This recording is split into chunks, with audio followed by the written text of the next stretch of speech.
Gareth Bacon is here. He's the MP for Alpington. Gareth, a very good morning to you. Welcome to the show. Morning, Mike. How are you? Yeah, very well indeed. Thanks very much indeed for joining us. I know we're going to talk about Sadiq Khan and London, but a couple of quick things on the Tory party in general. I mean, I was just talking to John Rentoul, who is a card-carrying Tony Blair supporter, aficionado, whatever you want to call him. He's convinced that it's not a shoo-in for Keir Starmer by any stretch of the imagination. What's the mood in the party at the moment with Rishi Sunak? Well, I would be inclined to agree with that. I mean, Rishi has calmed things down, which I think was very much necessary. I think it's been a year of turbulence, much of it self-inflicted, and I think Rishi's been a very calming influence on the party. I think his economic policy will need some time to bear fruit, but I think it will bear fruit. And the thing about the lead that Labour have in the opinion polls is not about them. Keir Starmer's not connecting with the general public. They don't suddenly have a load of really good people on the front bench. They don't have a load of policies that people can connect with. It's about Tory infighting. That's why they've got their lead. And I think the more focus there is on Labour, you read out that quote from somebody in North London just now, it's completely right. We don't know what Labour stand for on any single issue. So I think the more people focus on Labour, the more they're going to see things that they don't really like. So I think there's all to play for. Yeah. And I agree with John Rentoul's analysis about when the election is likely to be. I think October 2024 is the most likely landing zone. And that's plenty of time.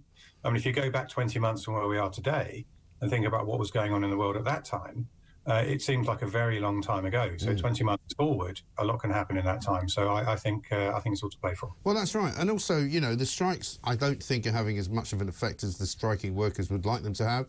I think as a nation, we're a lot more resilient than people think. And I also think that the economy is bound to improve rather than get worse, isn't it? Yeah, I think that's right. And I think, I mean, the strikes have been caused by inflation, but it's a political strike, these things. They're not really about money. They are when they're not. Partly, it's about union bosses wanting to try and bring down a Conservative government, and they're using inflation as their tool to do that. If the government were to roll over and give in to, say, 20% for nurses or double-figure pay rises for train drivers, then the next people to go on strike will be the teachers or it will be somebody else. And it goes on and on and on. And it's not just this series of pay rounds. There'll be another one in a year's time and another one and another one, all of which will feed inflation and all of which will make the country increasingly ungovernable. So the government needs to do what it's doing at the moment and stand firm on those. No, fair enough.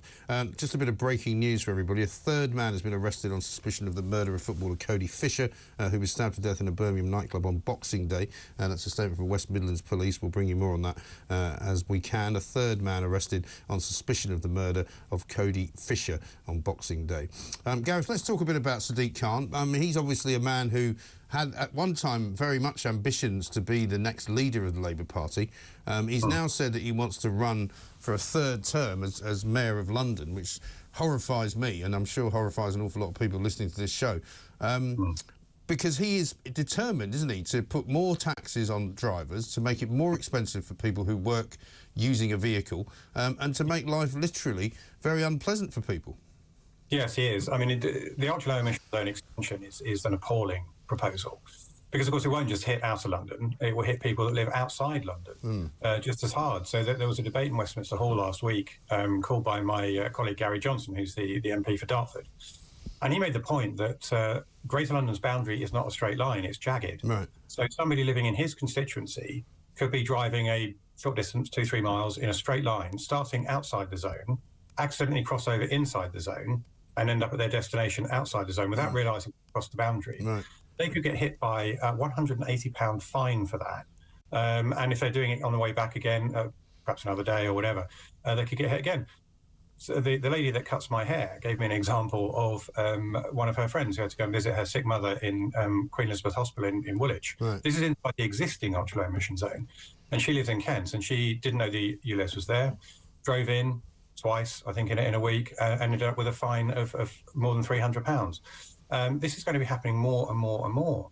And the really chilling thing is that, and Khan has been quite open about this, the really chilling thing is that this is a prelude to what he really wants to do, which is to introduce road pricing, road user pricing across London at the earliest opportunity. And that would be a proposal to charge all Londoners, regardless of what pollutants their vehicle emits, per mile to drive on the streets of Greater London.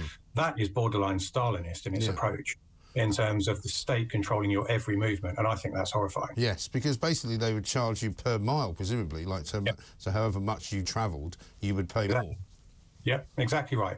And as I've made the case endlessly, outer London does not have the public transport alternatives that inner London does. Yeah. So hammering people, it also doesn't have the bad air. And Sadiq Khan's own reports show that outer London areas like Bromley, the borough that I represent, and Bexley, the borough that I used to be a councillor in, they have amongst the best air quality in Greater London, and yet they're going to be having to pay this charge. It really isn't about air quality, it's about money. No. And I've seen also, I know this is not in London, but certainly in Oxford and I think a couple of other towns as well, starting this rather odd-looking, you know, sort of broken-up zone sort of policing for traffic, so that you can only go to somewhere for 15 minutes and then you have to leave, and then you can't go to another place for 15. You know, so I don't know quite what's behind all that, but it is inevitably being driven by this sort of green agenda. Yeah, it is, and it really is. It's impinging on the way people live their lives. Because if you don't live in a big city metropolis with very good public transport connections, now inner London does have that, but where I represent really doesn't. I mean, we do have buses, but buses aren't A to B, and they're not particularly reliable out in Orpington. We have farms, we have country lanes, we have villages. And we don't have things like the Elizabeth line, we don't have the tube, we don't have the tram. And yet we're being expected to pay this charge for no reason at all, because it doesn't have bad air there.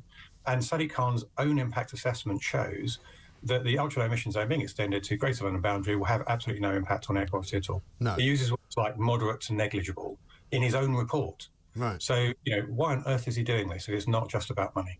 So, well, exactly right. I mean, it's just a very thinly veiled disguise to keep TfL going, isn't it? Yeah, that's exactly what it is.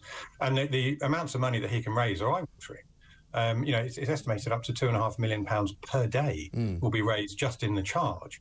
And when you add the fines on top, because a lot of people won't realise that they should be paying, and they'll get hit by a big fine, he's raising the fine level from £160 to £180. If you pay it within the 14 days, it will still be £90. It's been estimated that he could raise as much as £390 million in the first year just from fines, which is an eye-watering.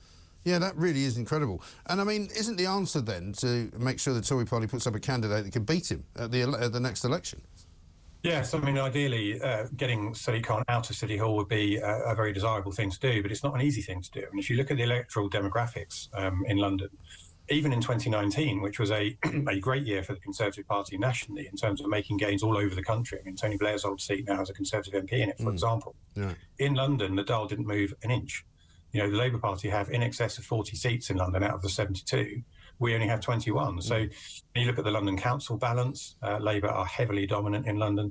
The idea that we can simply magic a candidate up who could beat Sadiq Khan is going to be a very tough ask. I think he's doing his best to help us because the ultra-low emission zone is not popular, particularly in outer London, and I think he could mobilise the Conservative vote.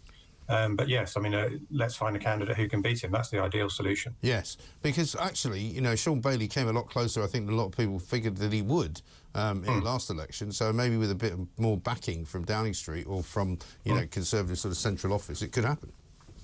Yeah, the party needs to take London seriously. And I think it's a fair criticism to say that in recent years, it's perhaps been less taken seriously than it should be. So finding a grade A candidate and putting a lot of weight behind that person would be something I would particularly welcome. Yes. Good to talk to you, Gareth. Thank you.